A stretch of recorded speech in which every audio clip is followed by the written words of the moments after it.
तो हसन साहब, जब आप कह रहे हैं कि सब अगर एक ही पॉइंट पे थे, जो आपने वी का एग्जांपल दिया कि सब लोग यहीं पे थे, तो हमारे बीच ये जो दूरियां आई हैं, इसके पीछे वजह क्या है? क्यों लोगों ने अपनी कल्पना ईश्वर के साथ जोड़ी है?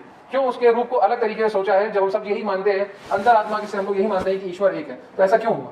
देखिए, ये बिल्कुल ऐसा है कि जैसे एक सेंटेंस तो हमने ले लिया एज इट इज। हम अगर आप याद करें अपने बचपन में, तो हम लोग नोटबुक्स के ऊपर लिखा करते थे गॉड इज वन, यानी from the very first day हम लोग। मेरा तो फेवरेट कोट वही था, क्योंकि आसानी से लिख लिया जाता था। तो लेकिन हमने इसको बिल्कुल एक सेंटेंस की तरह लिया और उसके बाद फिर अपनी मर्जी चलाना शुरू कर दी।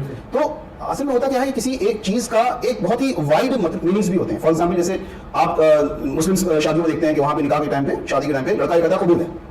तो वो जो कबूल है वो दो शब्द हैं, लेकिन उसके तहत कितनी चीजें आती हैं कि वो अब अपनी वाइफ का ख्याल रखेगा, उसे खाने का इंतजाम करेगा, उसके रहने का इंतजाम करेगा, उसके लिए अच्छी जिंदगी का इंतजाम करेगा। ये सारी बातें छुपी हुई हैं एक शब्द के अंदर, कबूल है। या हिंदू समाज में अगर फेरे लेते हैं, तो उन फेरों में हर फेरे में कोई बात छुपी हुई है पूरी की पूरी, कि वो खाली उतना एक सिंबॉलिक है। देखने में तो वो बहुत छोटी सी बात है, लेकिन उसके पीछे का मायने बहुत बड़े।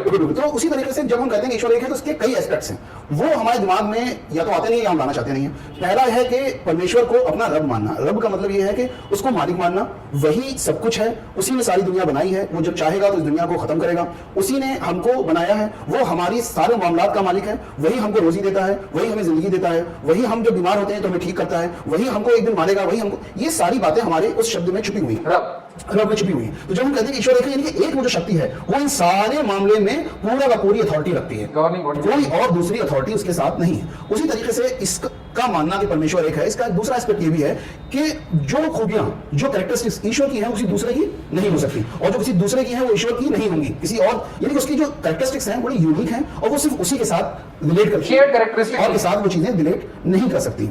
इसी में अगर हम देखेंगे कि इसी में एक एस्पेक्ट आता है कि इबादत, वर्शिप, यानी कि वर्शिप के लायक, इबादत के लायक सिर्फ वही है, दूसरी कोई इंटाइटी, कोई और चीज ऐसी नहीं है जिसकी हम इबादत कर सकते हैं। ये सब की सब बातें हिडन हैं, जबकि हम कहते हैं कि परमेश्वर एक है। यानी एक है तो वही रब है, वही जो है वो इबादत के लायक है, और उसकी जो कैरेक्टरिस्टिक्स हैं वो दूसरे के साथ नहीं शेयर कर सकते हम। जो मामलात हमारे उसके साथ होने हैं वो किसी दूसरे के साथ हम नहीं कर सकते। ये सारी की सारी बातें आती हैं जब हम एक सेंटेंस करते हैं कि गॉड इज वन।